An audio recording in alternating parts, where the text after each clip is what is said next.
Assalamualaikum students, Jawad Attari here from the forum of Premier Institute of Commerce and Science. Last video lecture में हमने circular flow of national income in two sector economy discuss किया था, जिसमें हमने without saving and investment और फिर with saving and investment जो है वो फ्लो को डिस्कस किया था। आज एक इंतहाई अहम टॉपिक और वो है nominal GDP and real GDP. इनको कैसे कैलकुलेट करते हैं, ये होते क्या हैं, उसको आज हम इंशाल्लाह अपने इस लेक्चर में डिस्कस करेंगे। तो सबसे पहले हमारे पास है नॉमिनल जीडीपी। तो सिंपली आपने जो सेकंड लेक्चर में कॉन्सेप्ट्स ऑफ नेशनल इनकम में जीडीपी की डेफिनेशन को डिस्कस किया था, वो आपके पास जो है वो नॉमिनल जीडीपी होता है।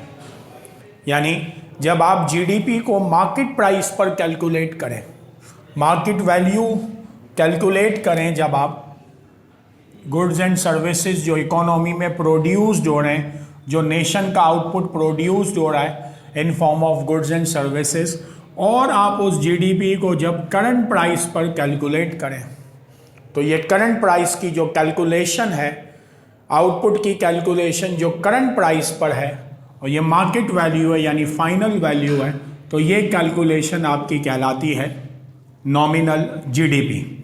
यानी हम आसान अल्फाज में कह सकते हैं कि नॉमिनल जीडीपी जो है हमारी जितने भी गुड्स एंड सर्विसेज हमारी इकोनॉमी में प्रोड्यूस्ड हो रहे हैं मार्केट प्राइस पर, और उनको हम उस मार्केट वैल्यू को करंट प्राइस पर या मार्केट प्राइस पर कैलकुलेट कर लें जो उस ईयर में मार्केट में प्रिवेल कर रही है, उस प्राइस पर जितना आउटपुट प्रोड्यूस्ड हुआ उसको कैलकुलेट कर लें, तो वो जो मार्केट वैल्यू या टोटल वैल्यू जो आएगी वो हमारे मुल्क का कहलाएगा नॉमिनल जीडीपी। नॉमिनल जीडीपी का फॉर्मूला आपके पास लिखा हुआ है PC1 QC1 plus PC2 QC2, इस तरह PC3 QC3 एंड N तक जितने गुड्स आपके पास आ जाए। तो C से मुराद यहाँ पर करंट है और P से मुराद हमारे पास प्राइस है। तो अगर एक कमोडिटी है तो P1 हो गया।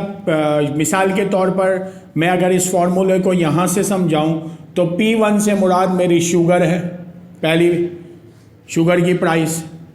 क्लोज मेरा सेकंड यूनिट है, मतलब या सेकंड गुड है, तो वो हो गया P2। सर्जिकल आइटम मेरे थर्ड आइटम है, तो मैं इसको नाम दे दिया P3। ये अब इनकी जो प्राइसेस होंगी वो करंट प्राइसेस होंगी, और इनकी जो क्वांटिटी C से डिनोट हो रही है वो करंट क्वांटिटी। तो एक कमोडिटी की करंट प्राइस को उसकी करंट क्वांटिटी से मल्टीप्लाई करेंगे, दूसरी क्वांटिटी को उसकी करंट प्राइस को करंट क्वांटिटी से मल्टीप्लाई करेंगे, तीसरी क्वांटिटी की करंट प्राइस को करंट क्वांटिटी से मल्टीप्लाई करेंगे, एंड सो ऑन। फिर तमाम को ऐड करते जाएंगे तो जो नेट रिजल्ट आएगा, जो नेट वैल्यू आएगी, जो टोटल मार्केट वैल्यू आ जाएगी करंट प्राइस पर आउटपुट की, वो कहलाएगी हमारी नॉमिनल जीडीपी। तो इसका मतलब है नॉमिनल जीडीपी में करंट प्राइस और करंट आउटपुट दोनों देखा जाएगा। For example, for the sake of simplicity हम अज्यूम करते हैं कि पाकिस्तान में लेट्स से 3 प्रोडक्ट्स प्रोड्यूस्ड हो रहे हैं, और 2018 का मैं पाकिस्तान का नॉमिनल जीडीपी निकालना चाह रहा हूँ। तो मैंने वो आउटपुट 2018 में जो आउटपुट्स प्रोड्यूस्ड हो रहे हैं उनके नाम क्या है, sugar, clothes and surgical items. For example, जो क्वांटिटी 2018 में प्रोड्यूस्ड हो रही है 100 यूनिट्स, 75 यूनिट्स एंड 80 यूनिट्स, तो ये मेरी करंट क्वांटिटी हो गई QC। ये QC1 हो जाएगा, ये QC2 हो जाएगा, QC3 हो जाएगा। Current quantity of sugar, current quantity of clothes and current quantity of surgical items. इसी तरह ये शुगर की प्राइस 80 है, करंट प्राइस है 2018, तो ये हो जाएगा price of sugar PC, current price. तो P1 हो गया, ये PC2 हो गया और ये PC3 हो गया, current price of clothes and current price of surgical items. तो अब ये जो है वो क्योंकि मेरी पहली क्वांटिटी है और करंट क्वांटिटी है, तो उसको मैंने लिख दिया QC1 टू C करंट को शो कर रहा है, Q क्वांटिटी को। ये हो जाएगा आपके पास इस तरह। तो अब जनाब नॉमिनल जीडीपी क्या कहता है? नॉमिनल जीडीपी कहता है करंट प्राइस को करंट क्वांटिटी से मल्टीप्लाई करो। 100 multiply by 88,000, 75 multiply by 120 9,000, 80 multiply by 200 16,000। तो अगर मैं अपना नॉमिनल जीडीपी निकालना चाहता हूं तो मेरा नॉमिनल जीडीपी क्या आ जाएगा? Current price multiply by current quantity of first commodity 8,000 plus current price and current quantity को मल्टीप्लाई करेंगे second commodity that is clothes 9,000, total output in 2018, total value of output, current price current quantity of commodity 3 that is 16,000। तो ये कितना हो जाएगा? 9,000 8,000, तो ये आपके पास हो गया 17 और 16 33,000।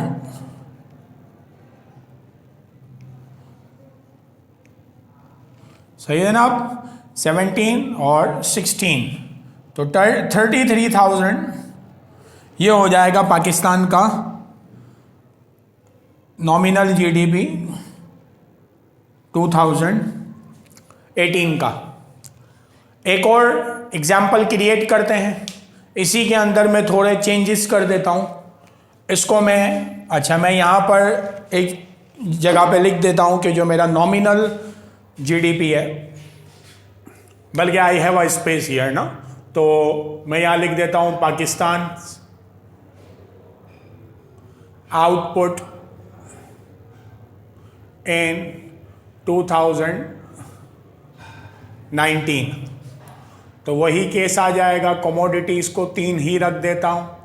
आउटपुट इन 2019, जो कमोडिटीज हैं शुगर,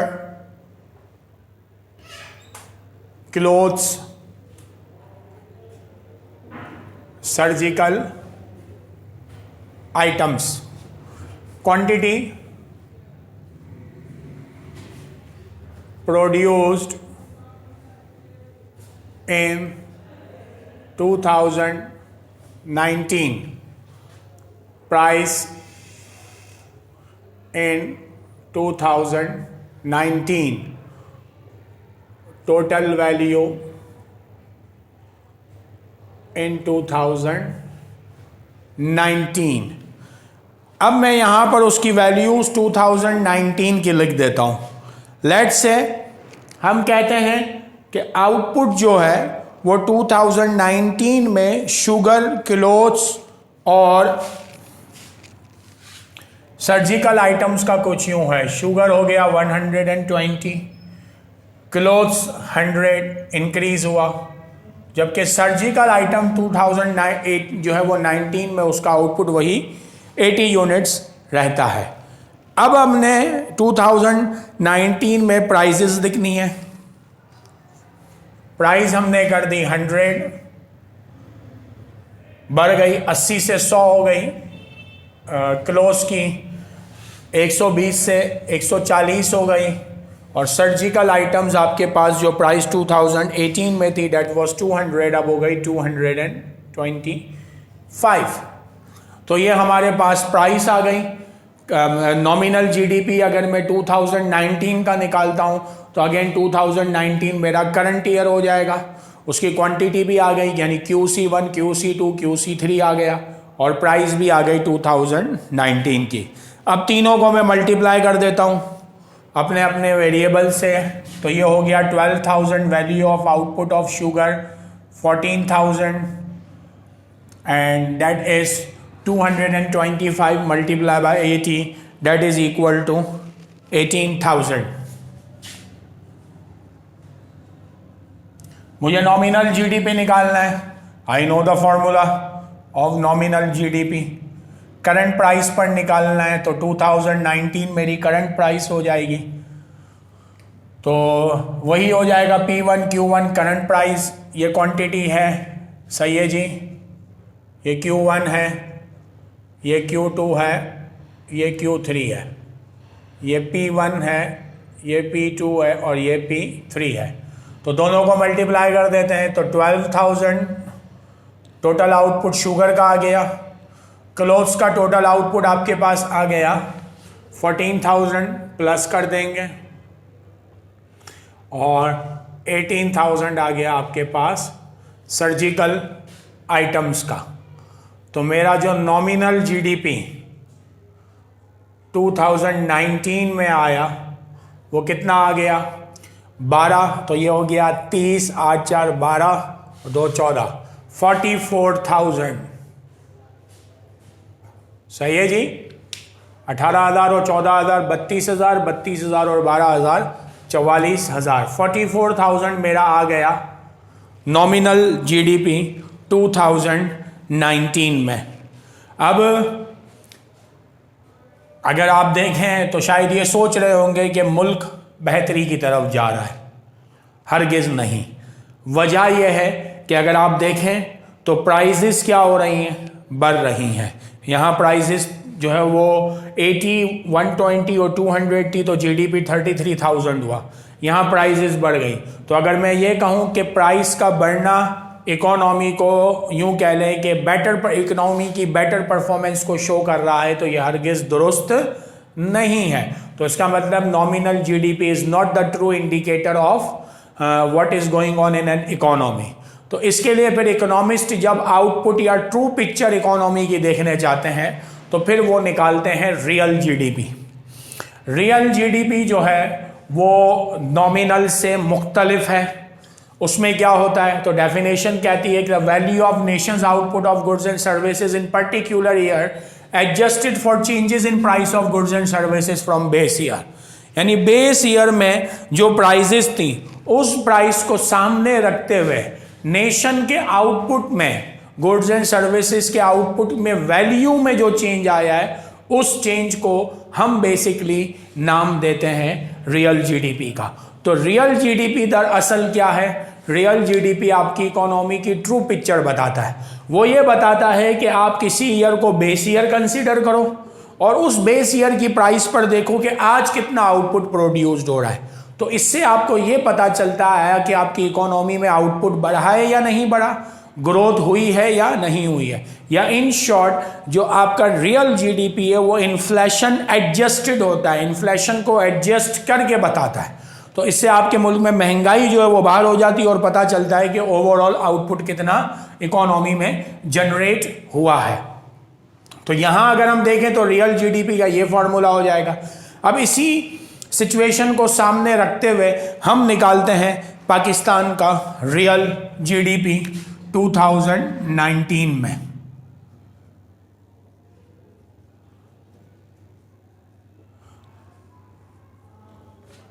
तो जब मैं पाकिस्तान का रियल जीडीपी 2019 में निकालूंगा तो कमोडिटीज मेरी वही हो जाएंगी, हेड्स में नहीं लगा रहा, डायरेक्ट लिख रहा हूं, sugar, clothes, surgical items. Quantity में करंट लूंगा क्योंकि मैं 2019 में निकालना चाह रहा हूं। तो 2019 मेरा क्या हो गया जनाब, 120 units of sugar, 100 units of clothes and 80 units of surgical items. लेकिन वो कह रहा है इन्फ्लेशन एडजस्टेड किसी ईयर को बेस ईयर कंसिडर करो। तो हम कहते हैं कि let's say our base year is 2018। तो आउटपुट तो मैं 2019 का लूंगा, लेकिन प्राइसेस जो है वो मैं किसकी लूंगा, 2018 की, जो कि बेस ईयर की है।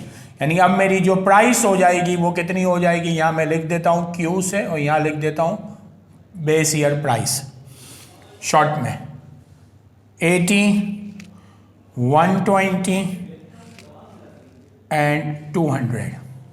ये मेरी बेस ईयर की प्राइस हो गई और करंट ईयर की क्वांटिटी हो गई। 2019 की क्वांटिटी को कैलकुलेट करूंगा 2018 की बेस ईयर की प्राइस पर, ताकि इन्फ्लेशन एडजस्टेड सिचुएशन को देख सकूं। तो अब मेरे पास टोटल वैल्यू आ जाएगी,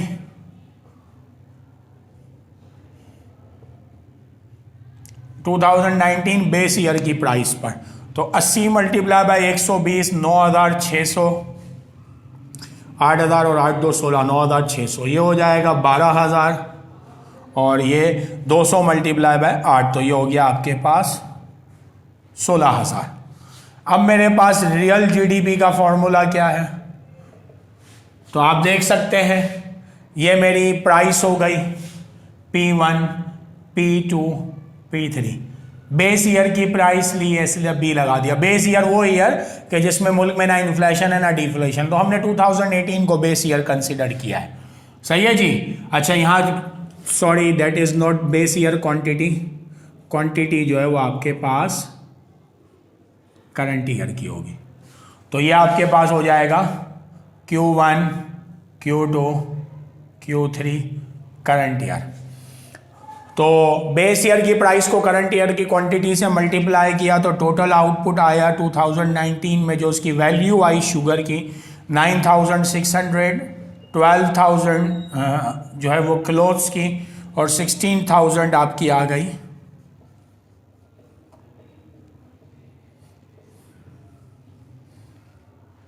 किसकी, सर्जिकल आइटम्स की। इन तीनों को प्लस करेंगे तो हमारे पास रिजल्ट आया 37,600।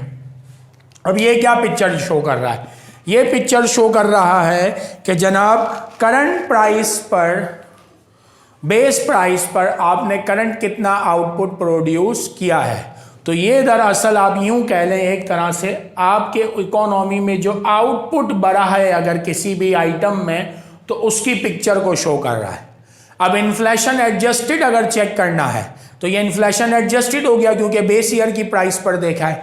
अब अगर दोनों को रिलेट करना है और इन्फ्लेशन का इफेक्ट देखना है तो हमारे पास जो कॉन्सेप्ट इस्तेमाल होता है उस कॉन्सेप्ट को हम नाम देते हैं जीडीपी डिफ्लेटर।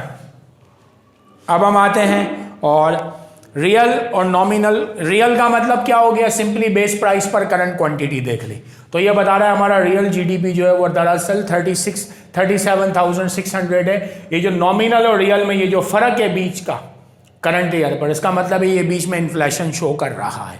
तो और यहाँ जो फर्क है तो ये बता रहा है कि जनाब 33,000 से जो 37,000 तक सफर तय किया है, इसका मतलब ये है कि प्राइसेस तो वही थी, दरअसल इकोनॉमी में शुगर और क्लोथ्स के आउटपुट बढ़े जबकि सर्जिकल आइटम का आउटपुट अपनी जगह पर है।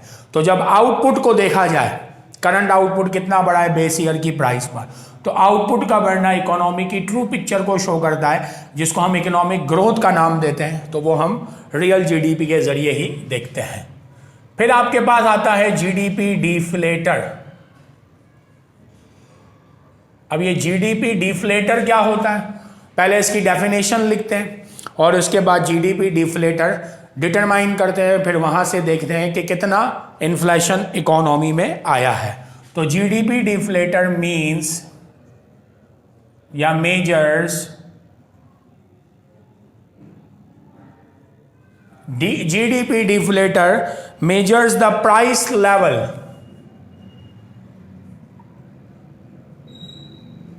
वो प्राइस लेवल को मेजर करता है। कौन से प्राइस लेवल को, calculated at the ratio of, calculated as the ratio of, जो रेशो को कैलकुलेट कर रहा है किस चीज के, nominal and real GDP, nominal and real GDP times 100 times मतलब मल्टीप्लाई बाय 100। तो अगर मैं इस डेफिनेशन का फॉर्मूला बना दूं तो जीडीपी डिफ्लेटर दरअसल क्या बता रहा है, nominal GDP divided by real GDP multiply by 100। मैं अपना नॉमिनल जीडीपी निकाल दूं, उसको डिवाइड कर दूं अपने रियल जीडीपी से और उसको मल्टीप्लाई कर दूं 100 से, तो जो रिजल्ट मेरे पास आएगा वो रिजल्ट मेरा कहलाएगा जीडीपी डिफ्लेटर। उससे मुझे पता चलेगा कि कितना इन्फ्लेशन उसमें शामिल है। तो अगर मैं 2019 का निकालूं कितना डिफ्लेट हुआ है, तो मेरे पास 2019 में नॉमिनल जीडीपी था 44,000, मेरे पास रियल जीडीपी आया 37,600 मल्टीप्लाई बाय 100। तो इन दोनों को अगर हम मल्टीप्लाई करेंगे तो जो रिजल्ट हमारे पास आएगा वो रिजल्ट हमारा जीडीपी डिफ्लेटर कहलाएगा। 44,000 divided by 37,600 multiply by 100, that is 117.02। इसका मतलब है हमारे पास जो इन्फ्लेशन आया वो 17% आया। अब आप सोचेंगे कैसे, तो ये हमने निकाला है 2019 का। अगर मैं जीडीपी डिफ्लेटर 2018 का निकालूं तो कितना आएगा? तो ये मेरा 2018 का मेरा नॉमिनल जीडीपी कितना है? 33,000। रियल जीडीपी कितना है? तो रियल जीडीपी बेस प्राइस पर देखता है। तो अगर मैं 2018 को जो 2018 का नॉमिनल निकाल रहा हूं तो ये मेरी करंट प्राइस हो गई। अब 2018 ही मेरी बेस प्राइस है तो मेरा रियल और नॉमिनल दोनों क्या हो जाएगा? सेम हो जाएगा। मल्टीप्लाई बाय 100 तो कितना परसेंट आ गया? 100%। तो मेरा जीडीपी डिफ्लेटर 2018 का सेम आएगा क्योंकि 2018 मेरा करंट ईयर है और 2018 ही मेरा बेस ईयर है। जबकि 2019 में मेरा कितना आया आपके पास? 117%। तो अगर मुझे इन्फ्लेशन निकालना है तो क्या करूंगा? सीपीआई से भी कैलकुलेट करते हैं, ये जीडीपी डिफ्लेटर से बता रहा हूं। कंज्यूमर प्राइस इंडेक्स से भी कैलकुलेट कर सकते हैं। GDP deflator 2019, GDP deflator 2018 divided by 100।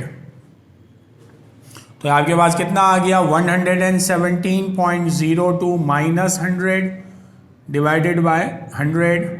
तो ये आपके पास कितना आ जाएगा? 17.02 divided by 100 multiply by 100। Percentage देखने के लिए तो ये बता रहा है कि हमारे मुल्क में दरअसल 2018 से 2019 में जो इन्फ्लेशन है, महंगाई जो है वो कितनी है? 17% है। तो पता चला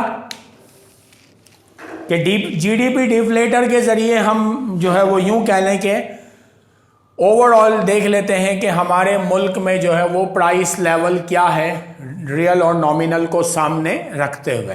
तो पता चल रहा है कि जनाब जो है वो आपके पास 17% मुल्क में क्या आ रहा है? इन्फ्लेशन आ रहा है 2018 से 2019 के दरमियान।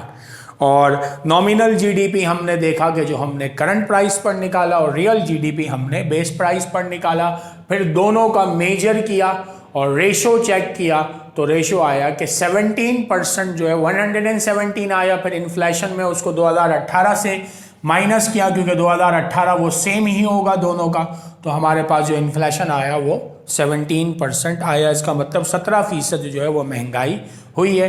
दूसरा तरीका कंज्यूमर प्राइस इंडेक्स भी हो सकता है जिसमें तमाम कमोडिटीज़ की प्राइजेस और उनकी क्वांटिटीज़ के ज़रिए भी जो है वो इन्फ्लेशन को कैलकुलेट किया जाता है। तो यहाँ तक उम्मीद करता हूँ आपको रियल जीडीपी, नॉमिनल जीडीपी और जीडीपी डिफ्लेटर का कॉन्सेप्ट समझ में आ गया होगा। फिर भी अगर आपको कोई बात ना समझ में आए तो बिल्कुल आप कमेंट बॉक्स में जो है वो पूछ सकते हैं। वीडियो को लाइक और शेयर ज़रूर कीजिएगा। इंशाल्लाह नेक्स्ट क्लास में percentage change in real GDP और percentage change in nominal GDP next lecture में रिकॉर्ड करवाऊंगा।